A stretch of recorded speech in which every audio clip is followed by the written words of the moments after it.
For my second foray into what could generously be called a Pokémon challenge run, I reached out to my subscribers to see which setting they'd be most interested to see after my video on Violet.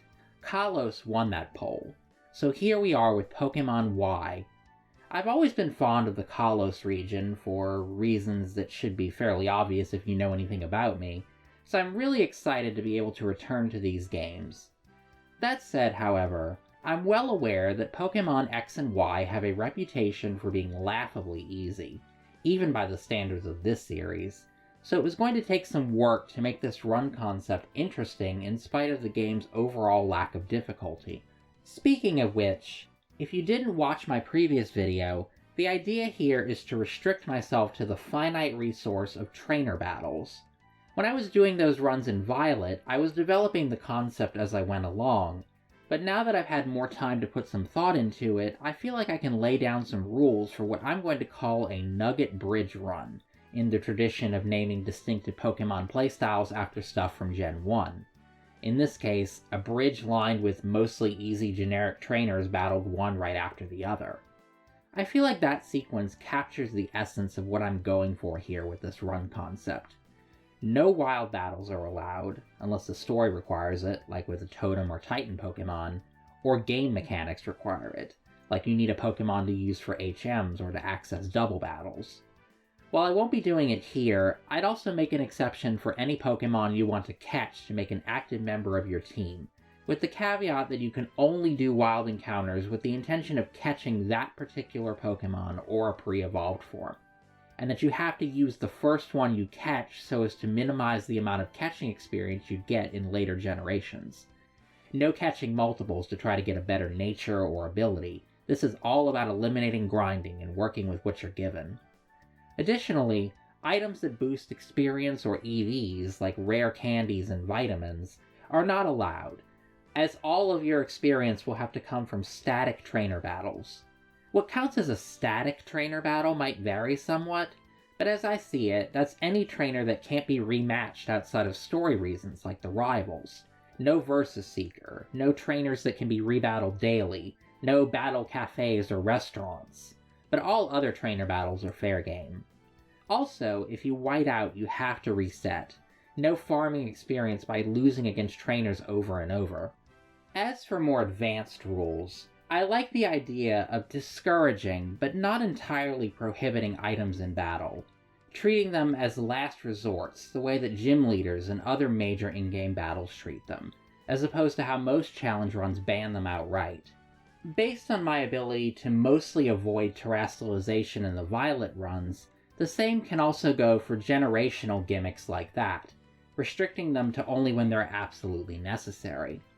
Probably the easiest way to add even more challenge to this idea is to reduce the number of trainer battles you fight as much as possible. Although since I'm still testing out this concept and I'm genuinely interested in finding the upper limit of experience available in each game under this rule set, I'm not going to be doing that. Maybe if this idea takes off and I end up doing a bunch of Pokemon videos at some point, I'll play around with that. But for now, I'm mostly doing this just to have fun with a somewhat original concept.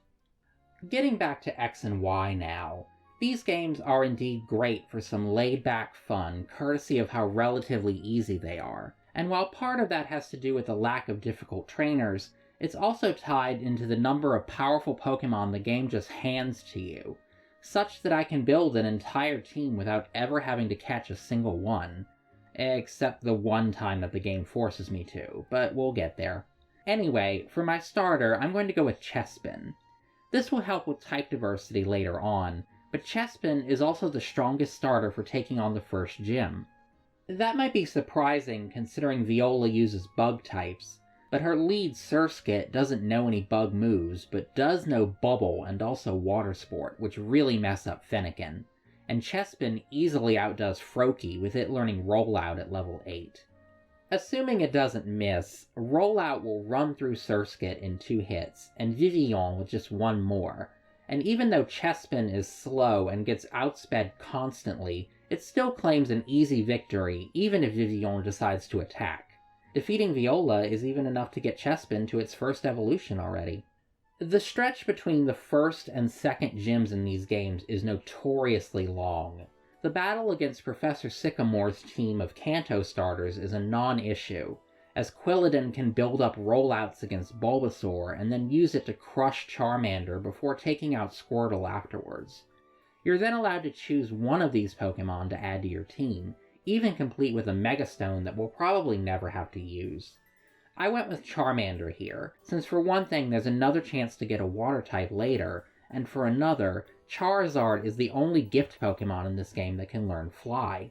After that, there's a trivial battle against Tierno, some commentary on the preservation of controversial historical sites that would hit harder if this game's equivalent of Versailles weren't privately owned somehow, a Gen 1 callback that fortunately doesn't count as a wild encounter since you can just run from the Snorlax after waking it up, a trivial multi-battle with 3 of your rivals at once, and the introduction to Team Flare, which includes another multi-battle where you team up with your main rival.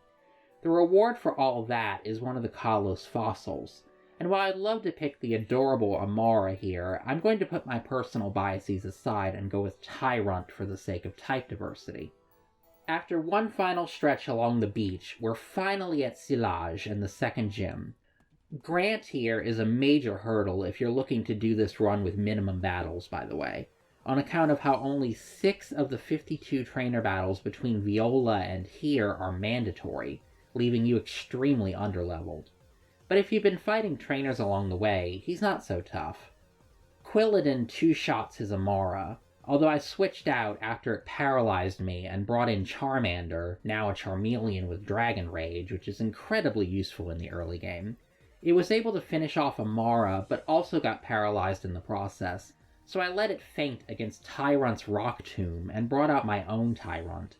Despite the slight level disadvantage, I was able to win this mirror match courtesy of the Bulldoze TM bought from Lumiose, which hits super effectively and also keeps ahead of his Tyrunt strategy of using Rock Tomb for speed drops and then knocking you out with flinches from Bite and Stomp. Not so bad, all in all. Karina's up next, and by that I don't mean her gym, but rather an early battle against her pair of Lucario and Geosanche. Tyrunt's Bulldoze again helped out a great deal, although that was more because these Lucario don't like attacking, as when the second one did, it quickly dropped Tyrunt with super effective power-up punches. Quilladin, though, was more than tanky enough to withstand the boosted hits and finish it off. One uneventful trip through Reflection Cave later, and we're in Chaleur, where for the first time the game's main rival actually wants to battle. Took them long enough. The toughest thing about this fight was not really knowing their team setup, since before this you only get to see their other Pokémon as allies in multi-battles, but even so, Tyrunt had Bite for Meowstic and the choice of Rock Tomb and Bulldoze for Braixen. All that psychic damage started to add up though, so again I had to bring in Quilladin to finish off the fight by 2-shotting Absol with Needle Arm. The actual gym battle against Karina took some more thought, to say nothing of the Aerial Ace TM for super effective coverage. Mienfoo could do nothing to Quilladin but stall with Fake Out and healing, but then Karina sent out her ace Howlucha, which could outspeed my entire team and hit very hard with the dual-type attack Flying Press. Quilladin got a lucky Quick Claw activation, allowing it to get in 2 Aerial Aces before being knocked out, giving Tyrunt the opportunity to come in and finish off Howlucha, and then afterwards Machoke with its own Aerial Ace. Following this is yet another battle against Karina, although this one is essentially scripted as you're forced to use one of her Lucario and then Mega Evolve it in battle. This Lucario will become our 4th team member, and just after this we get our 5th, the much-awaited Water and Ice-type Lapras in yet another Gen 1 callback. Unlike in those games, however, this Lapras comes at a respectable level 30, allowing it to function immediately in battle instead of only serving as an HM slave. Combine this with Quilladin and Charmeleon reaching their second evolutions, and we're almost at our final team. Having a Charizard is useful not only for when Fly becomes available in a little bit, but also because it's the only gift Pokémon eligible for Sky battles. While these fights are a somewhat interesting variation on the usual route trainers, I can understand why they were never brought back in future games, given how few Pokémon can participate in them. Anyway, over in Gumarin, the rival seeks to make up for not wanting to battle in the early game by challenging you again already. Their team is essentially the same as last time, with Meowstic falling quickly to Tyrant's Strongjaw boosted crunches, and Lapras easily withstanding Braixen and Absol to knock them out with 1 or 2 Surfs. The gym leader here isn't terribly threatening either, so much so that I skipped the easy sweep with Charizard to give Lapras some experience instead. It learns Ice Beam after only 2 level ups, which completely decimated Ramos's team. It did take a big hit from Go-Goat's Grass Knot, but its natural bulk combined with the leftovers item conveniently located on the previous route allowed it to claim victory all on its own.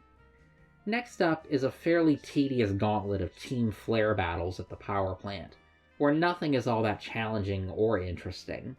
At least it got Tyrant enough experience to evolve. Then there's a quick introduction to Az, in a cutscene that always freaks me out a little because of how much taller he is than all the other characters. And then a belated, but fittingly dramatic introduction to Lumiose proper. I'm not going to think too hard about why anyone would think it was a good idea to give control of the city's electrical grid to a child, but then this is the series where feral preteens get to do almost everything of significance. That aside, Clement caught me off guard by leading with the ground-immune Emolga, so I had Lucario set up Swords Dance while it volt-switched into Magneton. Bulldoze would have been an easy knockout here, but Magneton's sturdy ability stalled things out. I tried to predict an Emolga switch by sending in Lapras with its super effective Ice Beam, but Clement healed again and then sent in Heliolisk to absorb Surf, unusually unpredictable for an electric gym leader. After that, though, Tyrantrum got to clean up with Bulldoze and Dragonclaw, only taking noteworthy damage from Heliolisk's Grass Knot. Following some combination plot setup and mild shipping fodder, Tyrantrum again easily took care of another rival battle. Serena's Pokémon could still outspeed and do a fair bit of damage, but evolution and a growing level lead allowed for another clean sweep.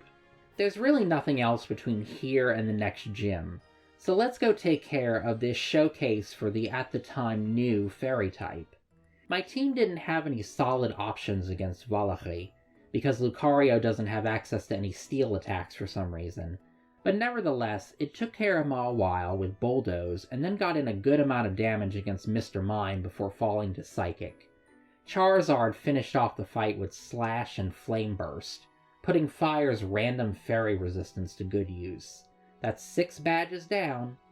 The path to the 7th gym is much longer though, and interspersed with another 2 rounds of Team Flare making a nuisance of itself.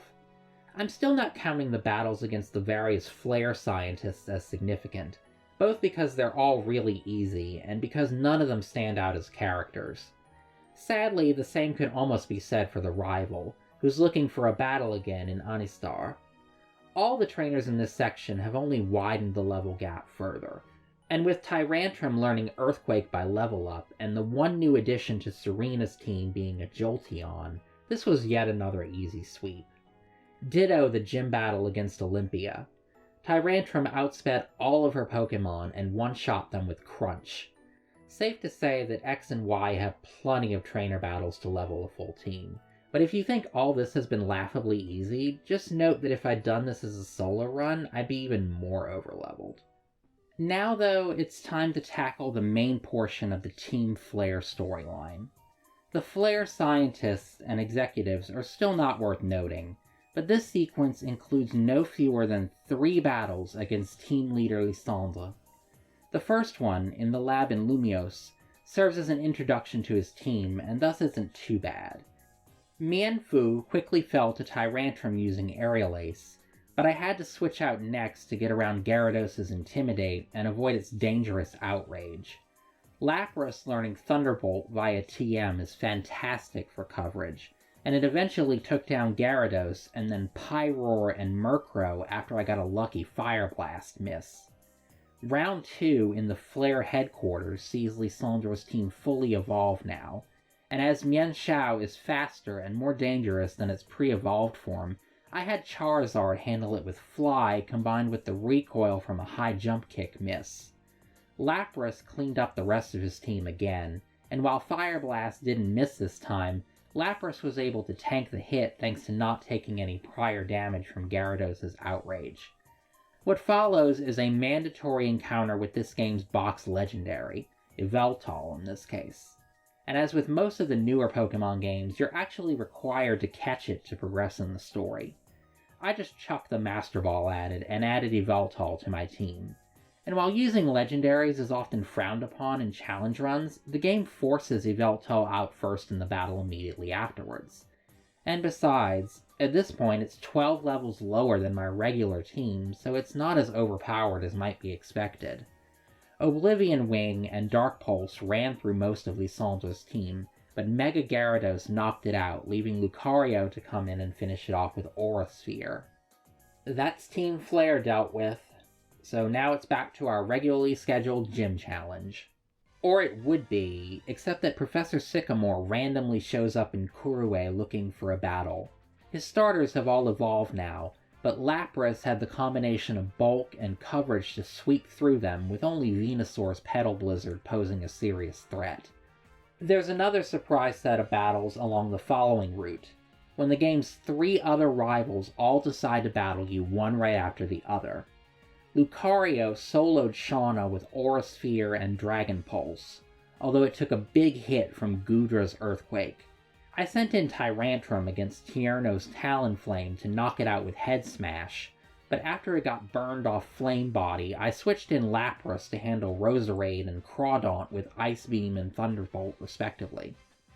Lucario two-shot Trevor's Raichu with Aura Sphere, but got paralyzed in exchange. For Florge, I tried out Chesnaught, equipped with Sludge Bomb by a TM, but it did very little damage and took a lot in return for Moonblast. So much for that. I left Charizard and Lapras to handle the rest, proving themselves again to be much more useful teammates. Easy early game wins aside, the Chespin line really can't pull its weight, but I suppose that's to be expected of the grass starter. Now at last, it's time for the final gym leader, although Wulfric is even less of a threat, as either Charizard or Lucario can wipe his entire team with Flamethrower or Aura Sphere. Cryogonal's special defense is high enough to survive one hit, but it's not like it can do much back.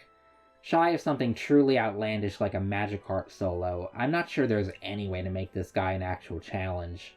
There's very little left now before the Elite Four, just a bunch of trainers on Victory Road, and one last battle against the main rival. Tyrantrum once again sweeps easily, however, with its combination of Crunch, Dragon Claw, and Earthquake. Not exactly a high note for the rival to go out on, unfortunately. Kalos' Elite Four can be challenged in any order, and in the hopes of adding a bit of difficulty, I came up with the idea of taking them on as a gauntlet and not healing in between battles. Lapras swept Malva without much difficulty, withstanding Pyroar's Wild Charge and Talonflame's Brave Bird, and getting lucky with avoiding confusion damage with Chandelure. Chesnaught finally got a chance to shine against Seabold, obliterating Clawitzer and Starmie with Woodhammer, but the combination of recoil damage and Starmie's Psychic knocked it out. Lapras handled Seabold's Gyarados just as it had Lysandra's, but I was nervous about it facing Barbaracle, and so switched it out for Tyrantrum, which KO'd it with Earthquake, but nearly fainted to Cross-Chop in the process. Lucario took out the first 2 of Drosna's Pokemon with Dragon Pulse, but took a lot of damage from Flamethrower and fainted to Druddigon. Tyrantrum was able to finish it off with Dragon Claw, but then Druddigon's rough skin knocked it out as well. Luckily, Drosna's last Pokemon, Altaria, easily fainted to Lapras' Ice Beam. Now down to only 3 Pokemon, Vikstrom might have been seriously threatening, but since one of those 3 was a Charizard at full health, I wasn't too worried. Klefki hit Charizard with Torment and then fell to Flamethrower, but that just meant that I had to alternate between Flamethrower and Earthquake against Probopass. Probopass has Sturdy, an annoying ability as ever, and with it, Vikstrom had the opportunity to heal repeatedly and deal heavy damage to Charizard with Power Gem, allowing Scizor to come in next and knock it out. Lapras doesn't have a great matchup against Vikstrom's last two Pokémon, so I sent in Yveltal to knock out Scizor with Oblivion Wing, and eventually do the same to Aegislash with Dark Pulse. Legendary or not, it was interesting to finish off the Elite Four with a Pokémon that was actually close to their level. Now, I might have been bold enough to do that without healing, but there was no way I was going to take on the champion with just a Lapras and a Yveltal who weren't even at full health. The sad thing, though, is that I probably didn't even have to worry, as Diantha lived up to her reputation as one of the easiest champions in the series. With Leftovers recovery to withstand the occasional fighting move, and the combination of Ice Beam and Surf for super effective damage, Lapras made it all the way to her final Pokémon all on its own.